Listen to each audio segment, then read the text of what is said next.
Good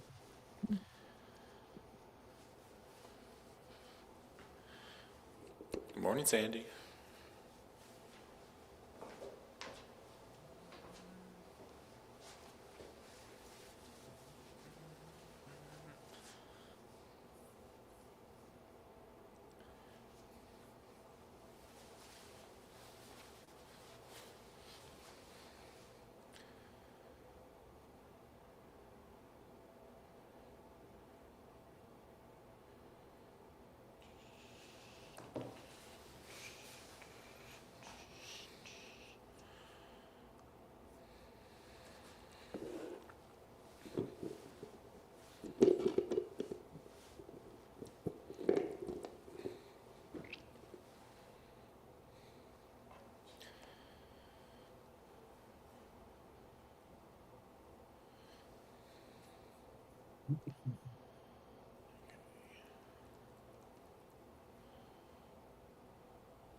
Yeah, that'd be great.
Morning, friends. We're going to get going here with some prelude music. Come on in.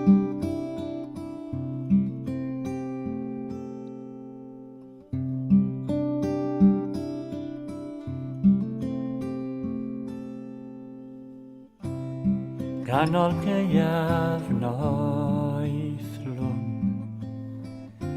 cwynau rhewyn toer, ffridd a ffrwd mewn Just a cloion, really heavy wires. llonydd dan ddoer.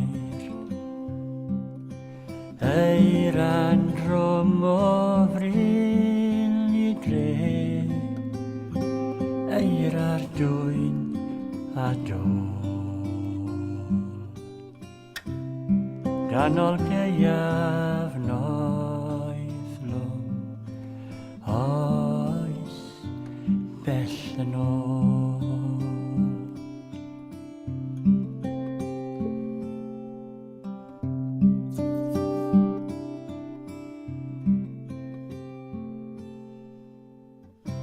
Bethan nefadeuar gan oes ein Duw, ciliant hwy a darfod pan fydd ef yn lliw. Ganol gaeaf noethlwm, digon beit I trist, i'r arglwydd holl a lluog. Iesu Grist.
Beth arodda fydd o, llwm a phlawd fy mi, pe bawn fi gael rhoddwn o'r air braidd I gyd. Pe bawn un o'r doethion, naw fy rhan ddigoll. Ond a beth arodda fy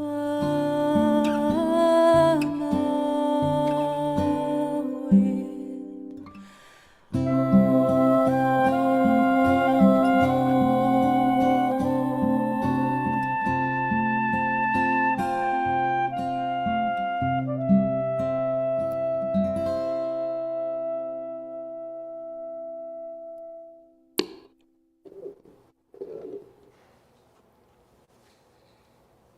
Perfect. Good job, Mike. Good morning, friends. Good morning.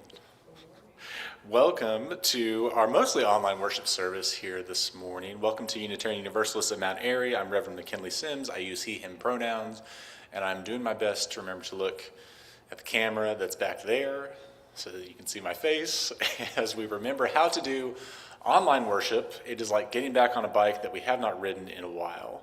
So I invite you to bear with us. Big thanks to Mike Foy, who's handling tech from his house.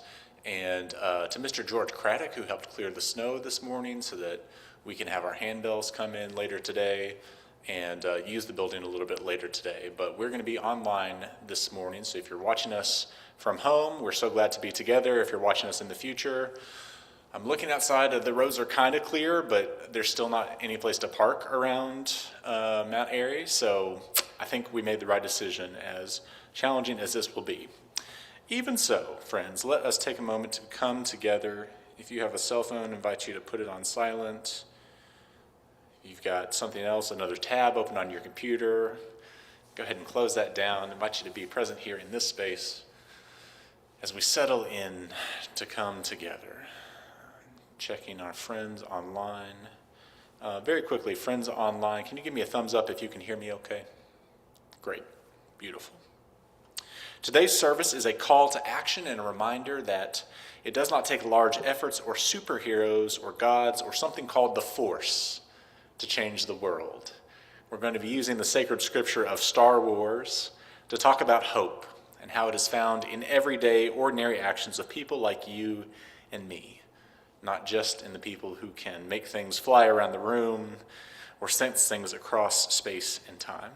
I invite you into this space of worship this morning. We're going to start by taking a nice, easy breath together. Would you breathe in with me? And out. I'm going to light a chalice here in our sanctuary that's a symbol of our coming together in love. If you have a candle or a chalice where you are and you want to light it with us, that would be lovely. Something we used to do back in the pandemic days. I will light a chalice here, though, no fear. For those who do not have one with them. We're going to light our chalice this morning, and we're also going to light the third candle on the Advent wreath. So I'm going to read these words. I invite you to read them along with me at home, if you will. And then we're going to light our candles and sing a song. We light this candle as a symbol of joy, not just any simple cheer, but the experience of joy that cannot be contained. Advent asks us to proclaim our gladness as a gift to the world, even when sorrow and uncertainty abound. May we share our hearts through our words, our music, and the way we live our lives. Let the fullness of joy, of our joy, lead to more freedom. Our opening song is 1035, Freedom is Coming. I invite you to sing along with our recording. Oh freedom, oh freedom, oh freedom, freedom is coming. Oh freedom, oh freedom, oh freedom, freedom is coming. Oh freedom, oh freedom, oh freedom, freedom is coming. Oh yes, oh freedom, oh freedom, oh freedom, freedom is coming. Oh yes, I know. Oh yes, I know. Oh yes, I know. Freedom is coming. Oh yes, I know. Oh yes, I know. Oh yes, I know. Oh yes, I know. Freedom is coming. Oh yes, I know. Freedom is coming. Freedom is coming. Freedom is coming. Oh yes, I know. Freedom is coming. Freedom is coming. Freedom is coming. Oh yes, I know. Justice. Yes, justice. Yes, justice. Justice is coming. Oh yes, I know. Justice. Yes, justice. Yes, justice. Justice is coming. Oh yes, I know. Yes, I know. Yes, I know. Freedom is coming. Oh yes, I know. Yes, I know. Yes, I know. Freedom is coming. Oh yes, I know.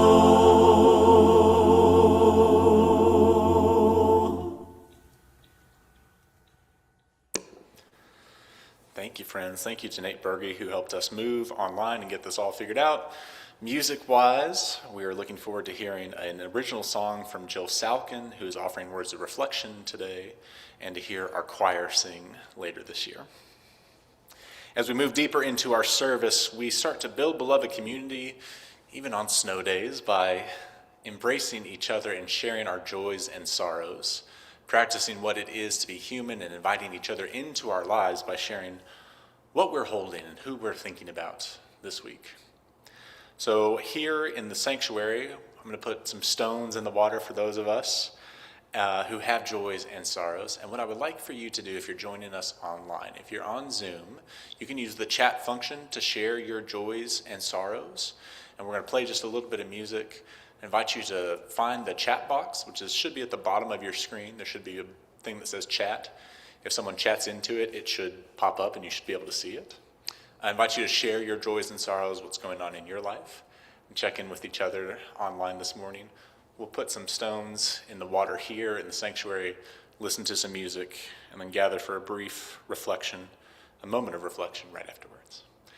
Come, come, whoever you are, the table of joys and sorrows is open.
Thank you, friends. I invite you to keep sharing your joys and sorrows in the comments or to send me an email afterwards if there's anything in particular you need.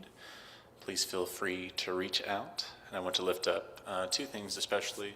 One, a lot of gratitude for the gathering for Gary Sobolo last night for his 70th birthday. What a joy to see so many faces and to hear so many fun stories, to gather to break bread and to celebrate Gary. I'm so grateful to have gotten a chance to stop by and say hi. And secondly, sending lots of love and continued good wishes to Chris Kenty, who had surgery this week. Things went well, all things looking good. So she's starting the rehab process, the long rehab process. So we're sending lots of love to Chris Kenty. I'm going to drop a stone or two or three, maybe as many as we need for all the joys and sorrows shared here online and those held in the quiet of our hearts.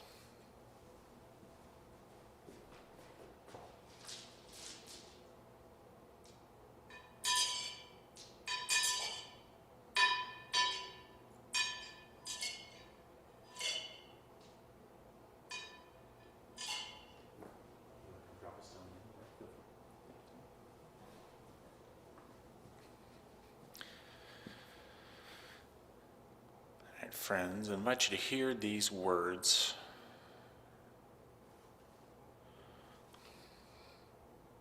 And hear their truth for you.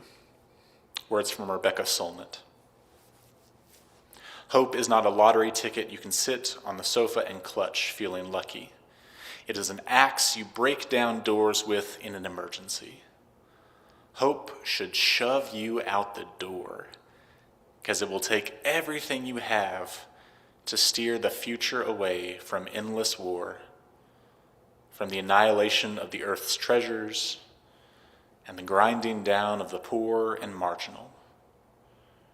To hope is to give yourself to the future, and that commitment to the future is what makes the present inhabitable. Hear the blessing of these words for you. Amen.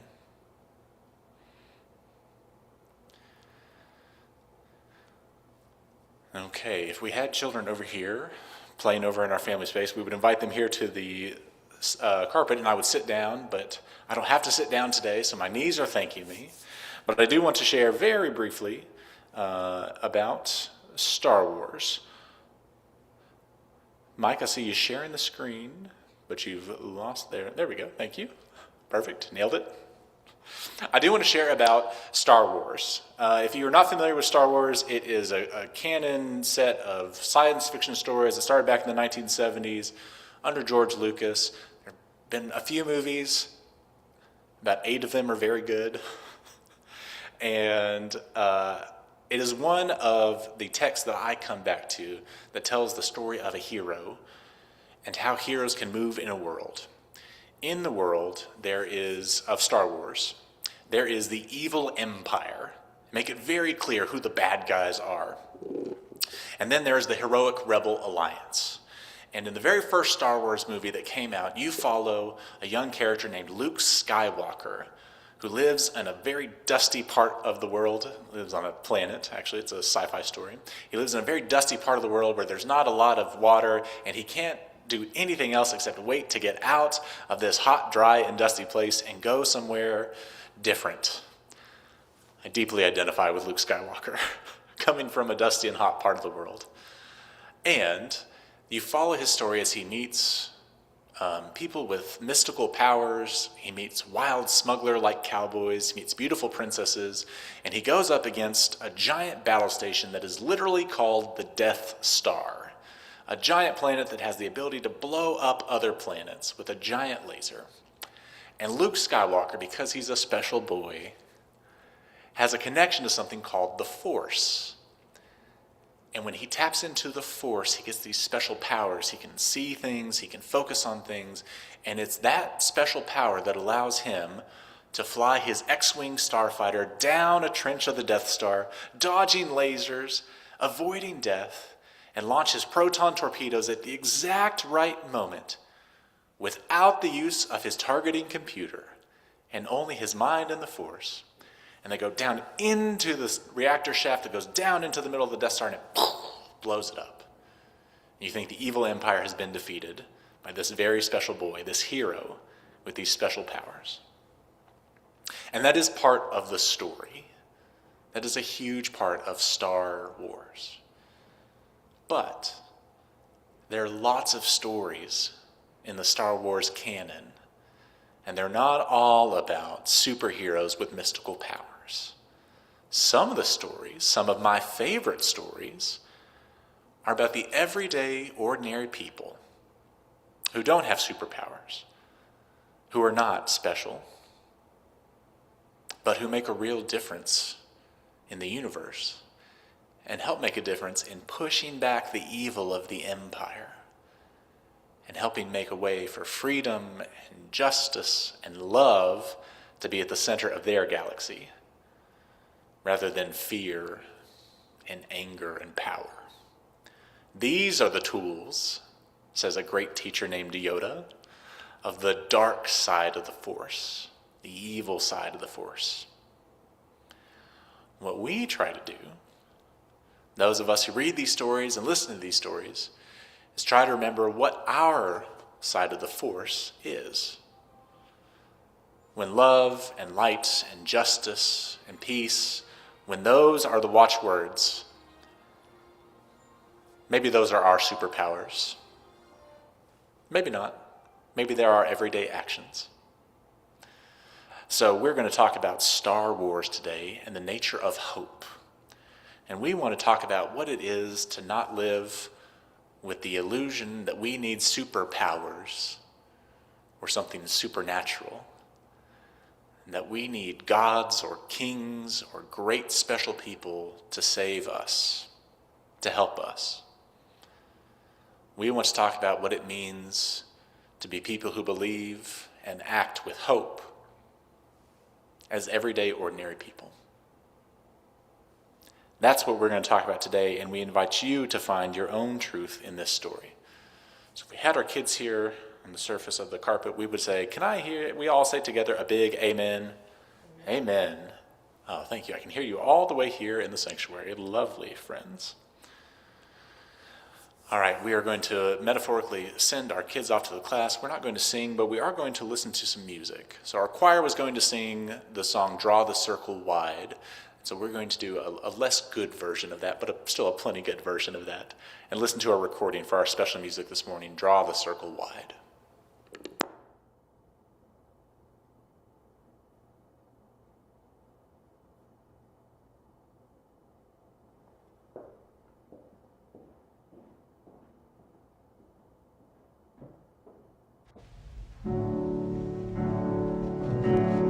Draw the circle wide.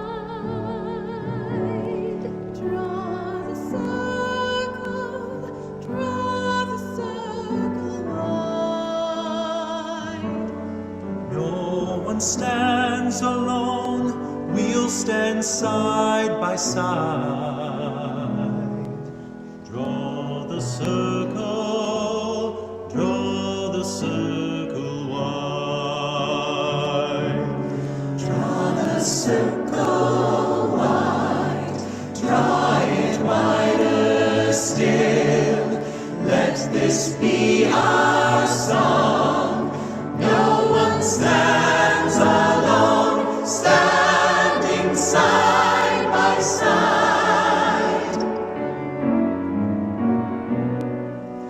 Draw the circle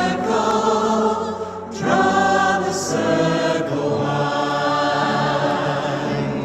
Draw the circle wide, draw it wider still. Let this be our song. No one stands alone, standing side by side. Draw the circle wide. Draw the circle wide. Draw the circle wide.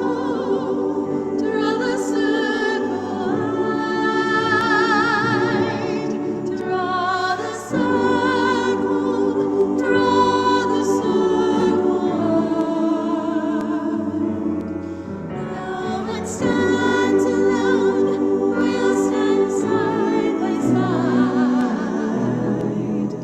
Draw the circle wide.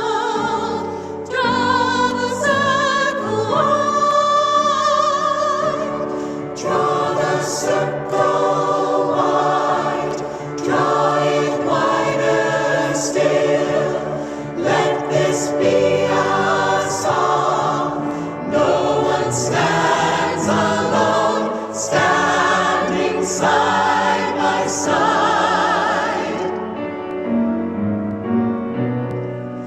Draw the circle wide. Draw the circle wide, draw it wider still. Let this be our song. No one stands alone, standing side by side. Draw the circle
Thank you, thank you, thank you. Now is the time in our service when we take up our offering of financial resources for the good of this community and for a different social justice organization each month through our Change for Change program. So for friends online, here's what you can do. You can wait and give when you're back here in person. That's totally fine. If you would like to try and donate online, if you're watching on Zoom, you can open a new window and navigate to our homepage, uumountaerie.org, and click on the donate button and then follow the instructions on how to donate online. If you use that process, there's going to be a drop-down menu that will let you select the plate, which is what you would put into the offering plate when it was passed around, or you can select Change for Change, which goes towards a different organization this month, and this month in December it is Beyond the Bars, who we heard from last week. Mike, if you can advance the slide, either using your arrow keys. Just lost power. Oh, okay, no problem, I can help you. Yeah. I can help you. So Beyond the Bars is who our Change for Change organization is this month, and I'll bring up their information in just a second. If you can't figure that out while you're watching Zoom and you don't want to leave your window, that's totally fine. You can watch this recording and you can see our information slide that actually may not say it anymore, so let me check and see what it says. Thank you, friends. There we go. So it does have the instructions on how to donate online, and that is a perfectly fine way to do that. We have a way to track. So I don't know if you can do, I think you can do both donations at the same time. I think you can click to donate and then do add donation and select Change for Change if you like, or you can do it in two separate donations. Totally fine either way. Beautiful. I have no idea if we have music for an offering. We have Spirit of Life that we were going to sing after Jill's reflection. So what I'm going to do is I'm going to invite us just to take a moment of stillness while we figure out how to donate. And rather than a sung offertory that we were hoping to have, we'll invite you to donate online if you are able, or just to wait until you come in person. Both metaphorically and physically, the offering would now be given and gratefully received.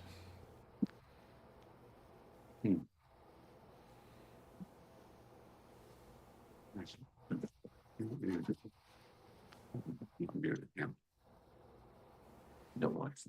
No wife.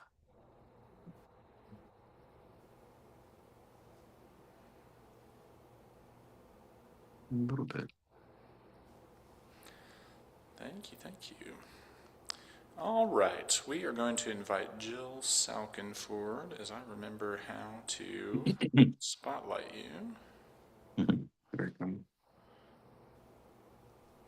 which I was able to do before. So I think I'm gonna need my laptop.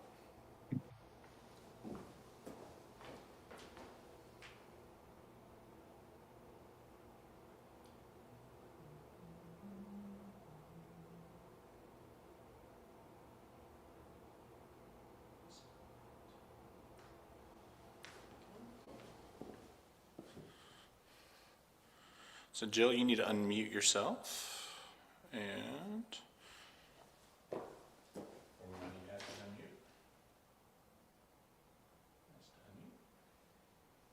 I'm back. Got it. beautiful. Look, there's my, there's where I want to go. I already was there in Portugal. Want to go somewhere else like that. Anyway, good morning, everyone. You can't hear me, but okay. We can hear you, you're good. Okay. Some phrases that have been heard from different places or about hope. Where there's life, there's hope. We live in hope that life will get better. From ancient Latin, dum spiro spero, while I breathe, I hope. Never lose infinite hope. And especially for you, Sandy, hope is a thing with feathers. The three major holidays of December are oriented in hope. Light over darkness, resilience, faith, and miracles. Light overcoming darkness. Hope for a better world. Reminding ourselves about being kind and focusing on peace and justice. What is hope? A feeling of expectation and desire for a certain thing to happen. Do we choose hope? We can choose hope, and we can choose not to have hope. And sometimes we are not able to choose hope. It can be a conscious decision, making it a powerful tool for navigating choices. We can turn to someone in our life or a situation that can help us restore hope. It serves to bring a better future. It fuels motivation and resilience. For some, religious or spiritual faith helps to keep hope alive. Sometimes hope chooses us, as McKinley suggested to me yesterday, through the actions of other people. It can be very challenging to choose hope when we are suffering in some way or are feeling oppressed. What happens when someone is not capable of choosing hope? We sometimes say they have fallen on dark times. Again, the light of these three major holidays and the darkness that can come with not feeling good, not having hope. Clinical depression is an example of a person not being able to choose hope. The brain is deprived of chemicals needed for the balance of mood and emotional well-being. And until a balance is restored, the person feels hopelessness. With some situations, hope can lessen greatly. Many of us felt this way as we watched how our country changed so much, how what our government was doing, and the behavior of some fellow Americans over the past 10 years. A dark time indeed. There are times when there has not been much hope of that changing and great fear that it would get worse. What we hope for will not always come to pass. Someone may be dealing with a health issue that is not going to get better. Hope can become then about the quality of life, inner peace, making plans, and leaving a legacy rather than the length of life itself. Here are some times that were difficult for me to choose hope. When I was 17, I had my first bout with clinical depression, and I've had a few episodes over long periods of time since then.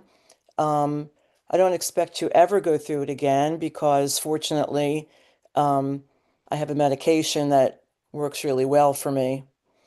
But the reason I wanted to share this is because that is absolutely hopelessness. If you haven't gone through it, it's something that is really very uh, hard to imagine feeling. And fortunately, I had wonderful therapists, a few different ones over the years. And one of them said to me the last time this happened, which was several years ago, your brain is like an engine that doesn't have oil. And you can't do anything about it except take your meds and remind yourself, which is very hard to do because you can't feel it, that it will change. And it usually takes several weeks for most antidepressants to do their job. And then, miraculously, because it really does feel like a miracle, one day you wake up and it doesn't feel as bad. And then that just keeps increasing. And then hope returns. You're not hopelessness. And I don't expect to ever go through this again. I foolishly went off of my meds, as I said several years ago. Really a stupid thing to do. And so I feel like I am very much in balance. And I know what that feeling of hopelessness is, but I have no longer experienced it and know for sure that I never will again because my brain has its oil. I have what I need. Um, a lesser kind of hopelessness, of course, was how I felt when the man in the White House first got elected, what we all went through, that feeling of hopelessness about our country, that terrible plunge after we had so much hope for Kamala Harris. And I'm remembering that Obama made his campaign about hope. Um, and it's so powerful, and we have felt that being attacked, our hope for how our country can be. And so I have felt a return to hope. I never lost hope. I just refuse to think that our country could ever keep going on the trajectory that it felt like it was started to go on and was getting into. I just felt like America was way too strong for that. We never become a dictatorship. But November 4th, talking about a situation that helps you um, choose hope or hope chooses you, those elections, those Democratic wins, were the tide started to turn in ways that I don't think we even expected it to. And ever since then, it just seems like that house of cards in DC is starting to crumble, and there's other wins that have happened since then. And that is a tremendous feeling of hope. I saw friends comment on Facebook before November.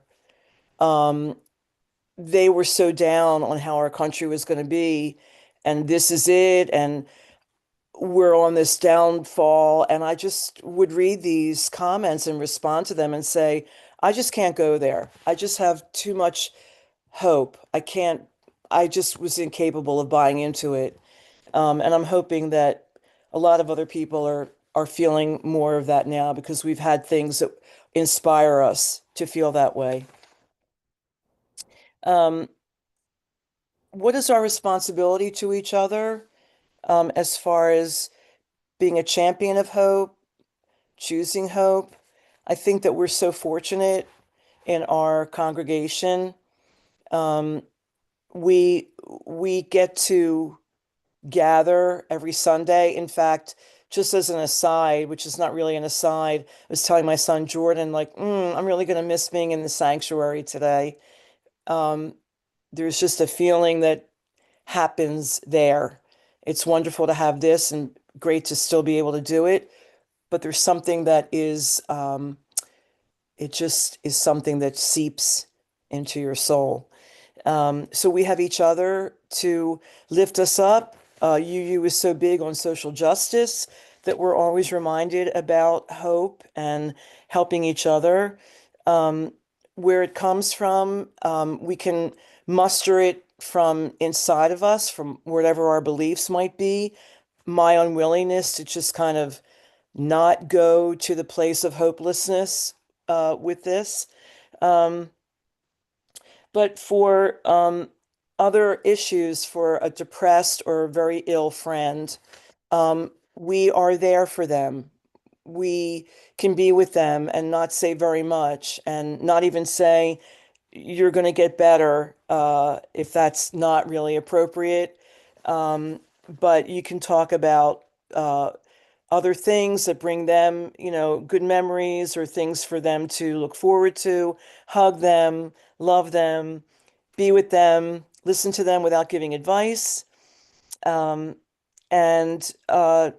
just going back a second to um, the quote from Dr. King that, the arc of the moral universe is long, but it bends toward justice. I believe that that is true, and I'm amazed that he came up with a lot of wonderful things, but that is one that stays with you. And it really, there are some things that there will never be justice for, of course, things that happen in our world where it won't happen. But thinking about our nation, that is ringing true for me right now, and I hope for a lot of other people. And that one line that I said at the beginning, that is from the Emily Dickinson poem, Hope is a Thing with Feathers. Um, when I first was exposed to that poem, it seemed sort of frivolous to me, almost like Dr. Seuss, like, hope is a thing with feathers. I'm picturing this like thing that looks like a bird that's supposed to be hope, and it just didn't come together for me. But after delving more into what choosing hope is, um, I understood every line, and it resonated in a way that didn't happen to me before. So I want to leave you with that poem. It's short, but so powerful. Hope is a thing with feathers that perches in the soul and sings the tune without the words and never stops at all. And sweetest in the gale is heard, and sore must be the storm that could abash the little bird that kept so many warm. I've heard it in the chillest land and on the strangest sea. Yet never in extremity it asked a crumb of me.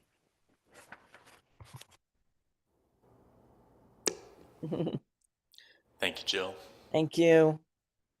We are going to switch the camera back to the sanctuary and then sing a meditative hymn number 123, Spirit of Life. The words will be on the screen, and we'll have a video to accompany us. I invite you to sing along as you are willing and able. This is beautiful. Thank you, Michael. Sing number 123, Spirit of Life.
Can we take another breath together?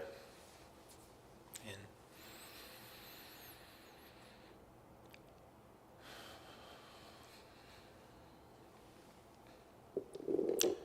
It's probably six the first time I saw A New Hope, the first Star Wars movie, and immediately fell in love with the whole idea of a galaxy far, far away a long time ago. And so deeply identified with Luke Skywalker. I resembled him physically. I wanted to get out of the dry and dusty place I was from and go on adventures and meet different people. And as I have grown up, I've started to wrestle with the story more and more to see the intricacies and the nuances of Star Wars. And now with little ones, to wrestle with the amount of violence that happens in the stories and to wrestle with some of the ethical dilemmas that more and more of the stories that are part of the Star Wars canon have also started to wrestle with. So if you just remember seeing the movies back in the movie theater or on VHS or DVD, let me catch you up very briefly. There were the original Star Wars movies, Star Wars, now called A New Hope, The Empire Strikes Back, Return of the Jedi. Then they came out with prequels, movies that took place before those movies. There were 3 of those, and then the past 8 years or so, they came out with 3 more sequels to those original movies, number 7, 8, and 9, 2 of which are very good, and 1 of which we do not acknowledge. Additionally, they have come out with all sorts of cartoons aimed at kids that teach a lot of really valuable lessons and are really, really great. They've come out with more standalone movies, and then they've come out with live-action TV series, all of which is under the Disney umbrella in this capitalist hellscape in which we live. I get it.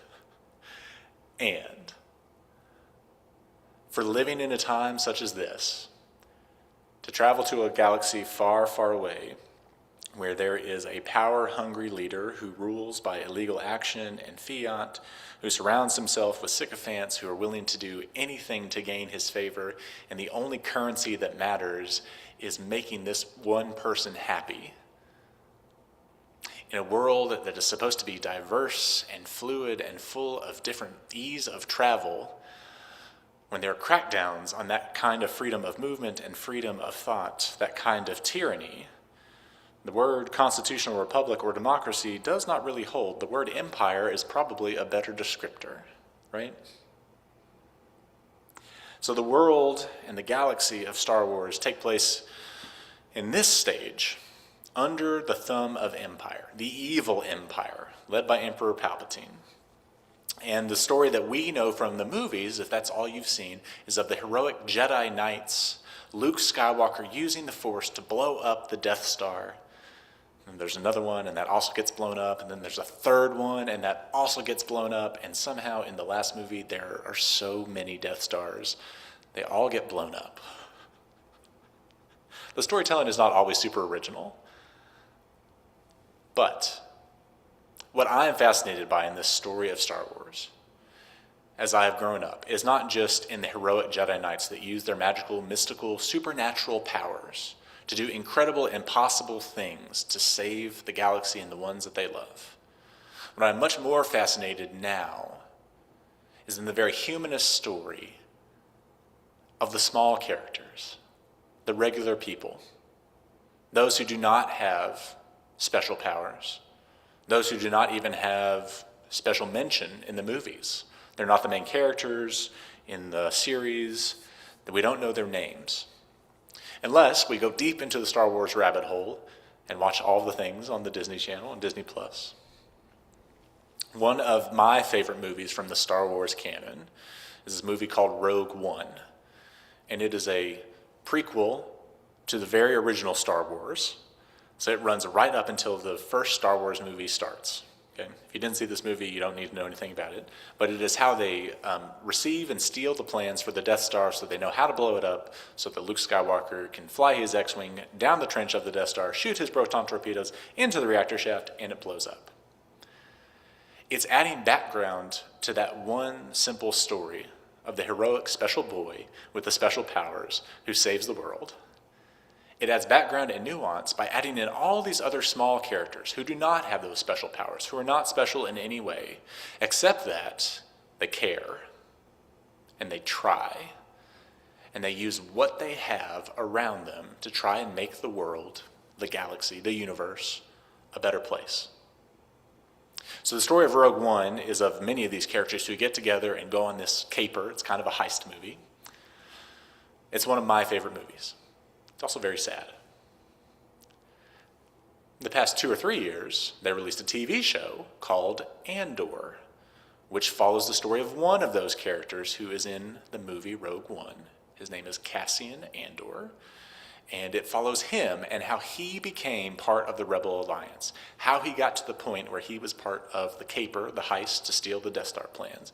It shows how he became radicalized to join the Rebel Alliance to fight back against the evil empire. And I am not exaggerating when I say it is one of the most powerful pieces of media I've ever seen. It takes place over 2 seasons, over 3 years of time in the story, and it shows a young man who goes from being someone who does not want any part of politics or adventure, who just wants to live his life and survive and make his way on a dry and dusty part of the world. How he goes to being a central piece of the Rebel Alliance and part of what ultimately saves the galaxy, without special powers, without special abilities, with nothing more than his own everyday, ordinary human skills. So the story of Andor is of all these little people who find themselves under the oppression of the Empire and decide to do something about it. And they don't decide to go and fly an X-Wing down the Death Star trench and shoot proton torpedoes into the reactor shaft. It's not how it starts. It doesn't start with big gestures, gigantic protests, huge actions by great people. It starts with them looking around and saying, I don't want my neighbor to go hungry. I don't have what I need to thrive. I see that person being oppressed, being beat up, being humiliated, being denied. And that starts the ball rolling. The image they use in the movie is that, in the series, is that it starts the sparks. It creates ignition.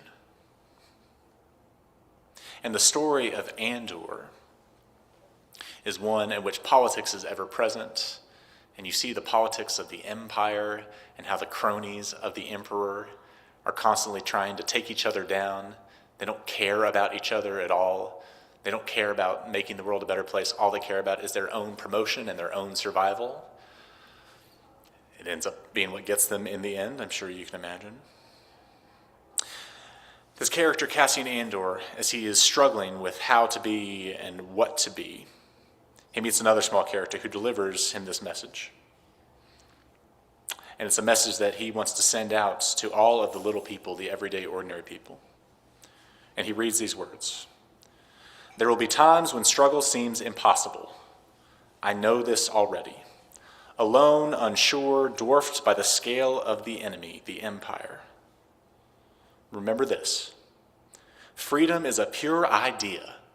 It occurs spontaneously and without instruction. Random acts of rebellion and insurrection are occurring constantly throughout the galaxy. There are whole armies, battalions that have no idea they've already enlisted in our cause. The frontier of the rebellion is everywhere. Even the smallest act of insurrection pushes our lines forward. And remember this. The imperial need to control is so desperate because it is so unnatural. Tyranny requires constant effort. It breaks. It leaks. Authority is brittle. Oppression is the mask of fear. Remember that. And know this. The day will come when all of these skirmishes and battles, these moments of defiance, will have flooded the banks of the Empire's authority, and then there will be one too many. One single thing will break the siege. So remember this. Try. When I heard these words, I was on board. And when I look in our world, here in our galaxy, I see the reflection of what they were writing in these lines and what they were envisioning when they created this story. Of how we live in times where the constant news from our phones and from the TV is of one more bad thing after the other. One more diktat, one more edict, one more illegal action. And it seems like there's just so much. Our ability to keep up with it is overwhelmed. And then I remember that if I am waiting for a Luke Skywalker to fly his X-Wing starfighter down the Death Star trench, and fire proton torpedoes into the reactor shaft. That is not hope. That is a fool's hope. When we talk about hope, especially from a humanist perspective, I think of the story of Andor. Not of what the special people with the special powers are doing, and not waiting for those things to happen. But what can everyday, ordinary people do in every moment along the frontier of the rebellion, the resistance, whatever you want to use, to look everywhere for those spaces, to find hope in the everyday actions of ordinary people that push the lines of love and justice forward, that push back against tyranny and empire. It could be in those times that we come to one another when we're experiencing depression or health challenges, and we lift each other up. It could be in the actions of lots of people who get together and protest outside of ICE detention centers, who get together and elect the mayor of Miami, who get together and do the kind of organizing that is required to make systemic social change. These people are not Jedi Knights. These people are not great special boys like Luke Skywalker. They're everyday, ordinary humans doing what they can with what they have to not just feel hopeful, but to be hope, to live out hope, to enact hope, to revive hope, to restore hope, to be the hope in the world, the kind of hope that leads, maybe, to the big, big actions. Because that's the story of Star Wars, that if you just see the one movie and you think it is all about Luke Skywalker flying his X-Wing starfighter, you miss out on all the small people who did all the small things before that, things that you may not see or you may not hear about, but that have built and laid the pathwork, that have lit the sparks that ignites the resistance, the rebellion of love and justice against the tyranny of empire. You see the folks who helped steal the Death Star plans, and you see the person who wrote the Death Star plans and put the key inside of it that would allow for the destruction of the Death Star if the proton torpedoes go into the right place. And you see the person who loved that person and saved their life to make that possible. And you see the person who provided sanctuary when that person was on the run. And you see the people who started the protests, who made it possible. And you see the links in the chain that lead up all the way. When hope comes, it doesn't come in a big flashy splash. It doesn't come all at once. Sometimes it comes every day in small actions, inviting us to make the world a better place, without the need of superpowers or supernatural explanations, without the need of gods or kings, with what we have, with what we try, and with what we do together. We close with these lines from a show called Andor in the galaxy canon of Star Wars. When you're feeling down, tell him, be reminded that you know everything you need to know and you feel everything you need to feel. And when the day comes and those two pull together, you will be an unstoppable force for good. Be reminded that you are loved more than anything you could ever do wrong. And when we are reminded and we act with that love in mind, then we bring hope to our galaxy. May it be so.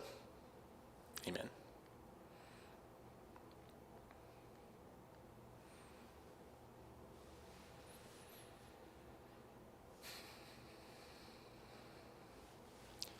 Friends, we're going to extinguish our chalice here this morning.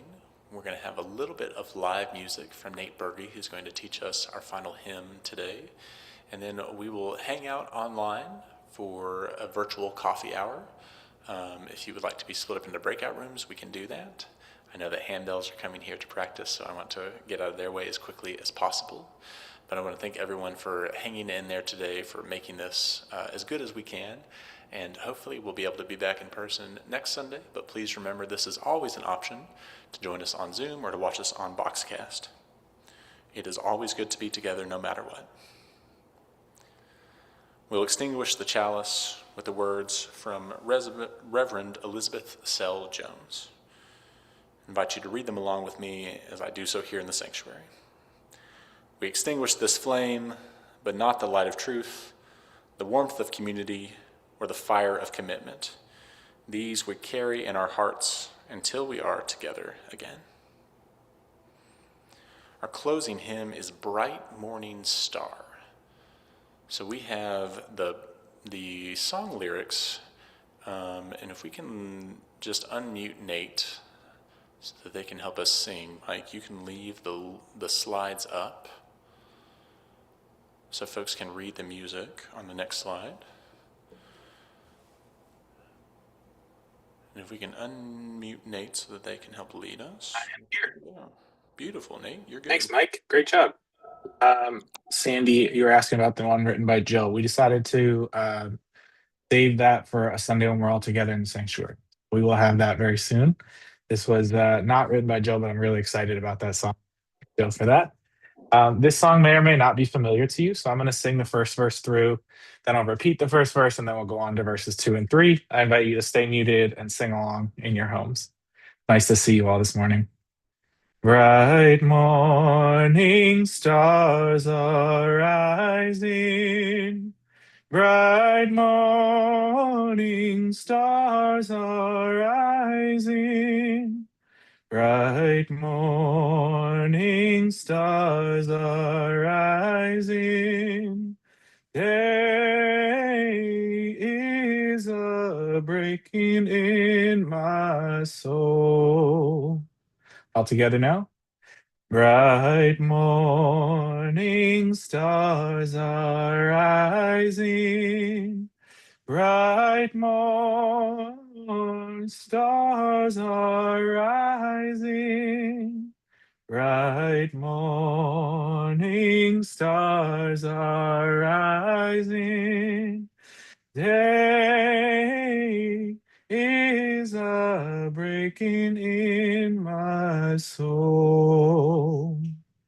Oh, where are our dear mothers? Oh, where are our dear mothers? Oh, where are our dear mothers? Day is a breaking in my soul. They are sowing seeds of gladness. They are sowing seeds of gladness. They are sowing seeds of gladness. Day is a breaking in my soul. Thank you, everybody. Thank you, Nate. Thank you for being, all of you, with us today. Thank you for indulging me as I get to talk about Star Wars and one of my favorite shows. I invite you to go back, watch some of those movies if you haven't, and if you have access to see the show Andor, please do so. No, it is very sad, and it has changed my life and helped me understand how I want to be in the world and how I want to be a leader in this world and how we can make a difference. Just us everyday, ordinary folks putting the humanist aspect of hope into action here during these holy days. I invite you to join us online for coffee hour afterwards. And friends, hear these words of benediction. It is not just in a galaxy far, far away. It is not just in a time long, long ago. It is here and now that we are invited to take what we have, knowing that we know all we need to know, that we feel all we need to feel, And when we put those together, that we might be an unstoppable force for good. That we do not need to wait for the Luke Skywalkers of the world to make the world a better place. That the world is waiting for us, you and me, to try and to do, to be hope in this world. May it be so, and may we help to make it so. Blessed be. Amen. Thank you, friends. We'll listen to some postlude music to get things squared away here in the sanctuary, and we'll be with you online. Have a great week.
All right, friends. I'm gonna remember how to let you unmute.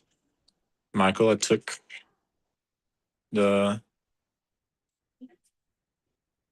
video off of the sanctuary so the handbells could get in there. Okay. But now I'm on my phone and now I don't remember how to do it. Allow people to unmute. Okay. Friends, you should be able to unmute and chat with each other now. If we can go around and have a little bit of a check-in for folks who are still here. See about 14 or 15 of us. Can we go around and have a quick check-in? Say how you're doing. If there's anything from joys and sorrows that you wanted to lift up and reiterate to folks who are here online. And anything else you want to share with folks. Harold and Annabelle, I see you on my screen. If you would like to start us off and check in and say how you're doing.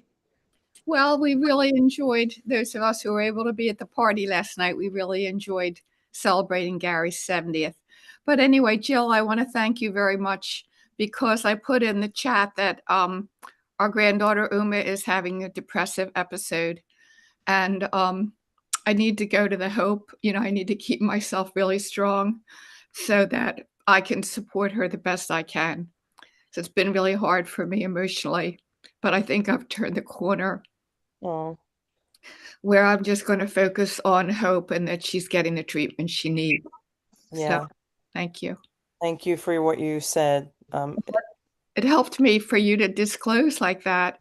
And Uma's 20, you were 17.